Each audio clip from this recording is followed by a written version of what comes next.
This is Jewish Spotlight, a weekly television program presented by Chabad Lubavitch of Long Island, featuring various aspects of modern Jewish life and Jewish culture. Now, here is your host, Rabbi Tuvia Teldin. Shalom. Very often as a rabbi, I try to communicate with people about the values of Judaism. And one of the things I find which has a tremendous amount of misconceptions about is the relationship between men and women in general, and specifically about women's role in Judaism. As I was mentioning to my wife, just the whole idea of a woman's role. There's a men's role, everybody has a role. So why we choose and pick out a women's role is an interesting topic for itself, but we're going to try to get to some of the controversial topics that deal with women in Judaism. And for this issue, I invited, of course, my favorite speaker in the whole world about these topics. It's my wife, who happens to speak all over the world about these very issues. So I figured I have a right to have a little bit of nepotism and have her on the show as well. So it's always a pleasure to have Mrs. Chaya Teldin, my wife and the mother of our 5 children, together at the Jewish Spotlight. Chaya, welcome. Pleasure as always to be here. Okay, let me ask you a couple of questions now. Okay. Let's get into the meat of the matter. You speak and I speak with many people. Many women have difficulty understanding what is it that Judaism wants of women, and what exactly is the exalted role that women have in Judaism. I think very often it's misunderstood and misinterpreted. Can you tell me in general your take on how you introduce the subject to women who are curious and interested in finding out more really what's going on behind the scenes? Okay. First, I think it's important for people to know what God wants of us in general as a Jew, as a spiritual being, as a human being in this physical world. After one could understand that level, then I can say specifically as a Jewish woman, what does God want for me? Okay, and then we get into details. Then there are particular avenues and venues that God has chosen for me as a woman. Why did he, in the first place, create men and women differently? Okay, so the first starting point you want to go from is what is our purpose here as people? Absolutely. Go for it. Thank you. A light topic tonight. As God created human beings, one could ask, why did he separate us or differentiate between male and female in the beginning? So just from that very concept, I think there's a different role that God had in mind. A general role and a specific role. For me, for example, as Chaya Teldin, what does God want from me? But I have to be comfortable with my general purpose here, to be a good human being, to be moral, to be ethical. That's a given. As a woman, what does God want from me? Different. And I often use the analogy of Monopoly, believe it or not. How do I pass go and collect 200 cosmic dollars as a Jew and as a Jewish woman? Well, how do you do that? Okay, there are the general commandments again, the ethical and moral commandments, and then the specific ones as a Jewish woman. There are, we know, 248 positive commandments, 365 negative commandments, and in that there are specific mitzvahs just for a woman. In fact, Chana, the acronym for Chala, Nida, Hadlakas Haneros, the laws of keeping kosher and what you take in as a spiritual person, the laws of family purity, of marriage in general, which is one arena in which life is acted out, and the laws of Shabbos, the discipline of the Sabbath, are very specific to women. There are also a number of mitzvahs that, of course, women do not observe. And one of the most controversial ones is there's not the same level of obligation of prayer for a man as a woman. Now, many people misinterpret that and think that the Torah does not ask that a woman pray, which is not the truth, because from the Torah directly, the mitzvah of prayer is equal for every human being to pour out your heart and to talk to God in any situation, anytime you feel there's a need, wherever you might be, to speak to God.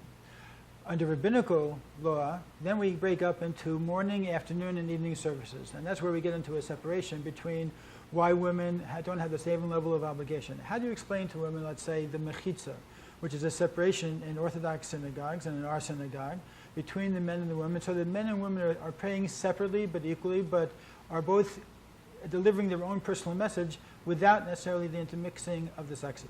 Okay, I think first we have to understand the whole idea of prayer in general.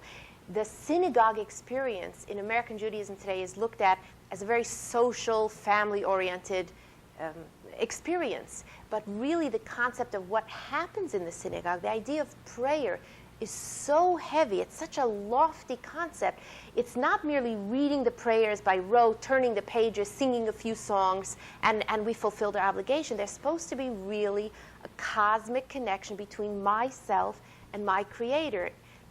One of the terms used to depict prayer is avodah, is work. It takes effort. It takes intense concentration, perhaps meditation, to think about the meaning behind the words and to connect with the Creator. That is not a social experience. That really, one needs to almost be by themselves to concentrate, not what I call horizontal experience, but prayer is really supposed to be a vertical experience. It's very, very intense. If we are involved in all kinds of social distractions, can you really pray in that setting? Okay, now what do you say to a woman who says to you, but what do you feel about not being able to go out to make a blessing over the Torah, or not being counted, let's say, in the quorum of 10 men that is required to make the minimum attendance for certain prayers to be included in the services? Or let's say not putting on the tefillin, the phylacteries in the morning services. Okay, you've touched a bunch of topics that could raise red flags in a moment's notice. Because on the surface, people think, oh, it's a double standard, and therefore it seems that women are being discriminated against. So Okay. what do you say to that? We see that there's a public and a private role in Judaism. Now, in American society today, we laud the public role. The more out there a person is, the greater they are, probably their paycheck is commensurate with their public representation. But I don't think God appreciates the public any more than the private. The male, in general, has the more public role, and the woman has the more private role. That doesn't mean behind the scenes. It means in a much more, I would say, intimate relationship with God. Because the more private it is, I think the more intense and the more personal it is. So the woman really has a starring role there. The public prayer forum is definitely an area where the male stars. Now, I pray a few times a day, formal prayer. That does not diminish the amount of times that I say, oh God, please help me. And that is a form of prayer as well, the very personal prayer that each person writes on their own. But in the synagogue, a male definitely has a starring role. We see in nature, and I think we've talked about that before on the show, even the male animals and the male birds are much more out there. The male lion with his mane, the cardinal is much brighter in intensity and color because they're the more public. The woman, it says in Psalms, Kol kvuda bat melech pnima, the glory of the king's daughter, of the princess, is within, is the inner relationship, so the women inner have dimension. a certain inner richness that Judaism tries to bring out and encourage the woman to cultivate, much greater perhaps than it would do with the man. Yes, and I think also, let's say in terms of the quorum, and this is my own take on it, I think where a male needs to interact with 9 other men, women are much more social. That idea of building a community is not as foreign to women. You could take 2 women, 5 women, 10 women.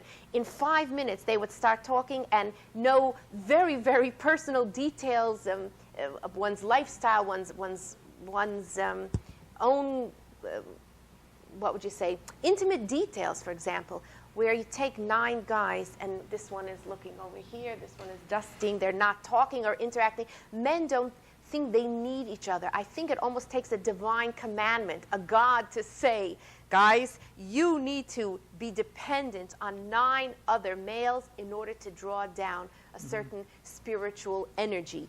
10 men interacting together in a room has to be a commandment where I think that intuitively women would be able to mesh together. There is, of course, as you know, another explanation as to why some of the mitzvahs are not obligatory upon women, which are specifically those positive mitzvahs of the 248 positive mitzvahs that are regulated by time, that have time limitations and regulations. And of course, the explanation is that women have a certain internalized time clock, so they don't have to sanctify time. A man, as you said, has certain needs. One of the needs in order to be able to connect to God is not only to sanctify place, but to elevate time itself. And being that we have no concept of an internal clock, God, so to say, added on those mitzvahs specifically for men to be able to deal with time in a way that we would have to create certain divisions in our day and know that there are certain obligations that control certain parts of the day, which is a little bit of a different perspective because it goes back to something else we've talked about in the past, is that God's really not playing favorites between men and women by giving men more mitzvahs than women. Men need a certain amount of mitzvahs to connect to God, a certain amount of precepts and commandments, and women need a certain amount. It's not a matter of favorites, it's a matter of who we are and what we need in order to get to where we're going. Exactly, the tools that you need in order to accomplish the job, or you could use the example of directions and a map where you're coming from spiritually and where I'm coming from spiritually might have two different starting points, but we want to get to the same ultimate goal. So if you're coming from the north and I'm coming from the west, we have a different set of directions. God, the definition of God cannot be that he plays favorites. Otherwise, I wouldn't want to believe in that God. It's very interesting also because it means to a certain degree that God is really giving every single person what they need in order to accomplish their purpose in life. And like you say, he's not playing favorites. Now let's get into something else also. A lot of women come and they object perhaps to large families. They object to the emphasis on certain requirements that come as a result of having large families. We have, thank God, of course, 5 children. And these are things that require a tremendous amount of responsibility. A career woman, a woman who wants to develop a career, might see a contradiction in that. How do you juggle that, and what would you say to such a woman? Okay, that's something very, very difficult. There are many points to address here. Not everything in life necessarily has to be comfortable, or do I have to get my way, or do I have to buy into things? I have to assume that God, as the creator, knows what he's doing. And he is doing things for my benefit and my good, for each one of us. I know that many years ago, during the Gulf War, I believe, a woman had spoken to the Lubavitcher Rebbe and said she has a son studying in school in Israel, and she wants him to come home because he's an only child. And the Rebbe at that time said, I have many only children there. So if we just extrapolate from that, I think God has many only children. We are all his only children, and he really, really wants the best for us. I think it's such a beautiful way of looking at God. So if he has asked me to bring children into this world, I want to trust that I have the ability and the capacity to do that.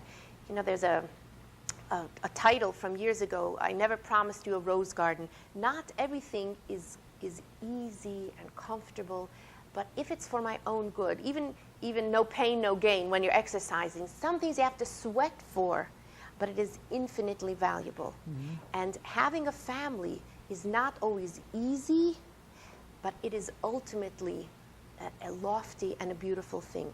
That's one aspect of it. The laws of family purity, which very much govern a woman's monthly cycle, one can say, if you're counting the schedule that has to do with a woman's cycle, it goes according to when she's most fertile and when she is capable of having children. That is when a woman goes to the ritual waters in order to prepare herself for a relationship with her husband, which she holds back from during the time of her menstrual cycle. Right, so their reunification, so to speak, very often comes on the 14th day of her cycle, which in most cases when a woman is most fertile, around the time of month when she's the most fertile. So there's an emphasis on having children. God, so I want to say God likes children. Well, it's really the first commandment in the Torah, is pru u'vu, be fruitful and multiply. And we could say if the Torah was given thousands of years ago, somebody knew this biological clock ticking away, and somebody understood that, and I would speculate to say that was God, and he created the whole system. Children are a good thing. This is a future generation. It brings out new dimensions in oneself, in a relationship with your partner, because children cause you to expand to your maximum. They bring out new dimensions. They test us to the max as well. A person could come back and say their career is pushing them to the maximum also. But I would just mention as well that there's nothing in the Torah that objects to a woman having a career. It's just a matter of priorities, making sure that a person's priorities are that what is more important for men and women, not just for the woman, but for the husband as well. that the priority and the most important obligation has to be to the next generation, to the children, in whatever situation it might be. And if it means a man getting a job is going to sacrifice that, then he shouldn't be in that position either, because that really is his main purpose as well. Let's jump to another subject also. A lot of people see Orthodox women, they know they have a wig on, long dresses, very modest dress. Sometimes even in the summertime, people will see it and wonder how does she do it and why is she doing that, and I don't understand. Or you go into a shopping center and you might be the only person in the shopping center wearing a dress. So how do you explain to women the importance of modesty, the importance of the appearance of an Orthodox woman? Okay, I'll again use an analogy. Our Torah, the 5 books of Moses, written on it's a scroll, parchment, is our most prized and beloved possession, and yet it is not kept on the coffee table. It's not kept on the top of a piano. It is really tied. It is kept in a velvet mantle. It's in the ark with the door closed and a curtain, and it's taken out on occasion. A woman's fine jewelry or good china. We don't use every day for a peanut butter and jelly sandwich your best china. It's on occasion. So too, the Torah views a woman's body in general and one's sexuality as a prized possession, and it is taken out on occasion. We see today when everything is in your living room in Technicolor with speakers and there's a bombardment of the senses in one's own home, which I think leads to a dulling of appreciation for each other. If everything can be had right out there in the public, I think it loses its appreciation. It loses its specialness and its value. It puts temptation in front of people, and the Torah itself says don't put a stumbling block in front of a blind person. Why put it out there? The Torah is not into a Victorian, puritanistic attitude. Just the opposite. We know that marriage and the whole relationship is called Kiddushin, is called sanctification. It's something so special and so holy, and yet it is reserved. So the Torah doesn't say you have to look like a prude or you have to look like something out of your grandmother's attic. The Torah says you could look very contemporary, you could look very modern, very with it, but I'm asking that you reserve things that are very, very special, one's body. And you mentioned a married woman covering her hair. It's not for the purpose of looking ugly, of looking negative, that a husband would have to say, I'd like to introduce you to my ugly wife, Chaya. Can you imagine that the whole world would rebel? But God says, I want you to save certain things. Hair, for example, the hair industry is a multi-billion-dollar industry. God says, you know what, why don't you reserve that? Keep something in reserve, something that's special just between a husband and a wife. And I think that is something to be celebrated, not something to be looked at negatively. Again, is it difficult sometimes? Sure. I would say, can you imagine a lawyer coming to work in cutoffs and sandals and a tank top? It's inappropriate. It's not acceptable. So the Torah says that the same way you dress for success, I think the Torah asks that we dress for success to a certain extent also. Mm-hmm. Interesting. All right. In fact, I think it gets back really to what you said in the very beginning of the question is, what does God want from each of us? And the Torah states very clearly that really marriage is a partnership between the husband and the wife and God.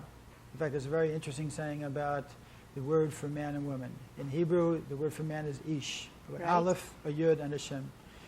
And in Hebrew, the word for woman is isha, which is an aleph, shin, and hey. So both words have in common the letters aleph and shin. The only difference is that the man has a yud and the woman has a hey. Those are the 2 letters of God's name. Right, which make up the 2 letters of God's name. And if you would take out the yud and the hey, you're left with both names just with Aish, the aleph and the shin, which represents fire. So what does that teach us? It's a very powerful lesson that husband and wife, man and woman, by themselves, left to their own, whether or not I feel good this morning, I woke up on the right side of my bed, if the day went well, and so forth and so on, it's a tremendous pressure on each of us to be able to create that type of aura, that type of feeling right. that is going to click, it's going to work. But when you incorporate a third partner, where there is a perspective, we're here in this relationship for a purpose. We're here for the next generation. We're here as a continuum. We're here in order to be able to accomplish something that God put us in this world for, and to do, as you mentioned, the mitzvahs, and those specific precepts that have to do with marriage, whether it be family purity or the Shabbat or kashrut and keeping the house holy and a special place. that all of a sudden infuses a dimension into the relationship which transforms the relationship instead of just being It's not a pressure business, cooker right? on the basis Sure. of who you are and what I am and how we feel today. It gives it a certain cosmic dimension which is very, very powerful. It removes it from the mundane, and it really gives a potential for something much loftier than just a relationship. Okay, now I want to ask you, and I'm not sure if I ever asked you this question. You're asking me in public? This is very overwhelming. Go Well, ahead. What women heroines do you have in the Torah or in the prophets that you look up to, that you see as being great examples and inspirations for you personally? One of the figures that comes to mind, I believe, is Miriam, Moses' sister. She did not have such an easy life, but she had a tremendous amount of faith. It says that when the Jews crossed the Red Sea, the women danced with musical instruments, with timbrels. Now you could ask yourself, they didn't have food necessarily prepared. We had to eat matzah because the dough wasn't baked, but they saw fit to bring out musical instruments from Egypt when they were escaping from being slaves. And it says that Miriam had the faith and the perspective that we will be redeemed, we're going to come out of Egypt, and we're going to have to celebrate, and we'll meet our instruments. So she had such tremendous far-seeing vision, and I think that is such an admirable character trait. And I also like Queen Esther. I think, first of all, because I got to dress up as Queen Esther when I was a kid for the holiday of Purim, and I always liked that. But I think also she was a visionary. She put her life, her very life, on the line for her Jewish people, not for saving her crown or her head, because she really risked her life. And yet she was out there in order just to be devoted to her people. I think that is amazing. All right, it's good to know. Right. We'll I have to can discuss this in dress the up future. next year on Purim. I can have a new costume. Now, just a final question I want to go into a little bit. That is, many women feel that they are liberated in their own personal life by not having restrictions, by being able to do everything, by being able to express themselves or do anything that comes their way. And they look at a Orthodox lifestyle or a Jewish traditional lifestyle as putting restrictions, as putting blockades in their way. How do you explain? I have my own thoughts, I'll contribute also, but how do you explain how those guidelines, those guideposts really are creating a situation where a person is truly liberated, that it's a whole different way of looking at freedom than perhaps the secular, non-Jewish way would be? What would your comment on that be? I think only within structure, where there are rules, can one advance. How do you pass go? How do you go from first to home base? If there's no rules, there would be absolute chaos. When there's no structure. Prose is one type of poetry, but a fine form of poetry is a haiku, for example. 17 syllables, 3 lines, 5, 7, 5. Within that, you are free to create any topic and any subject. But if you step out of that, it is no longer the haiku. How are you going to score in a baseball game if there's no foul lines and there's no fair ball? So I look at Torah as giving me simply a structure. Within that structure of those colors, I've been given a canvas and I can paint whatever I want. But these are the parameters. I am free to be me and to serve God however I can as me, the individual, within a given framework. And that's incredible structure and freedom at the same time. But that framework that you're talking about, that is really a foundation to be able to build upon. In other words, you're able to use that as a springboard to go higher and higher. Because the structure itself, there are some structures out there, obviously, which can be very limiting and which can really stunt a person's growth.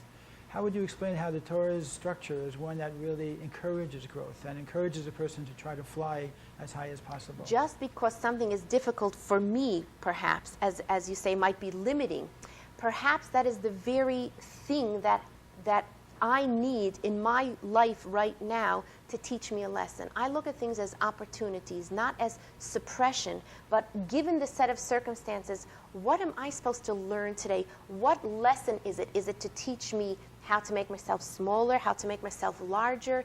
Is it to teach me patience right now? Just because I can't always get my way, maybe there's an inherent lesson that's being sent across my path, and I look very strongly to try and find what is the cosmic reason that, this has crossed my path today. I'd like to take an example also from the Shabbos. The Shabbos people can look at from the outside as being very restrictive, as having a lot of don'ts. You can't do this, you can't right, do things that. that we don't do. But they don't see it in terms of the other side, from the viewpoint of the person who's observing the Shabbos, where it's very liberating. How is it liberating?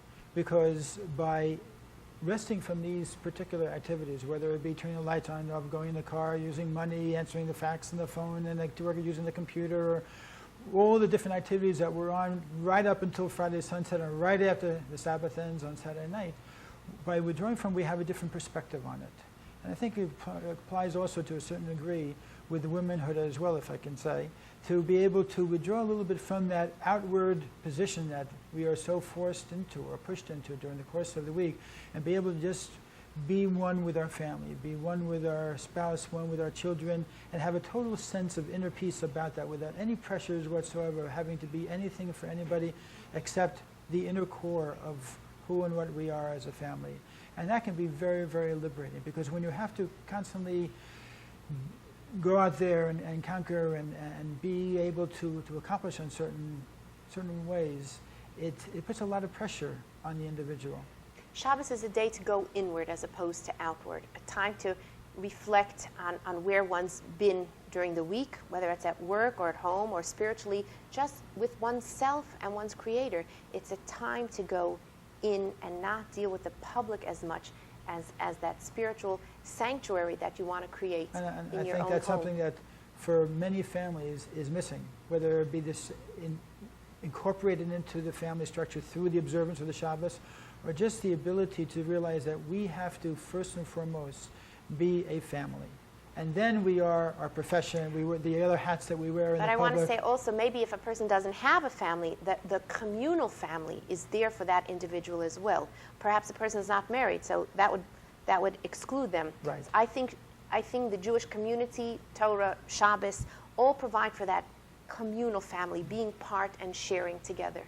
All right. Well, I want to thank you very much, and I'll see you later. Thank you for taking me out tonight. In the meantime, for everybody out there, thank you very much for joining us. Stop and give some thought to some of the issues that we talked about today, because I think they should provide you with a little bit of food of thought.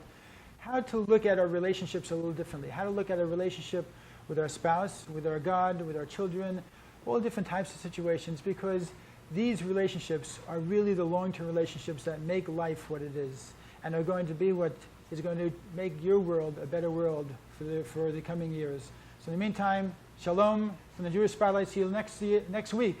Same time, same station.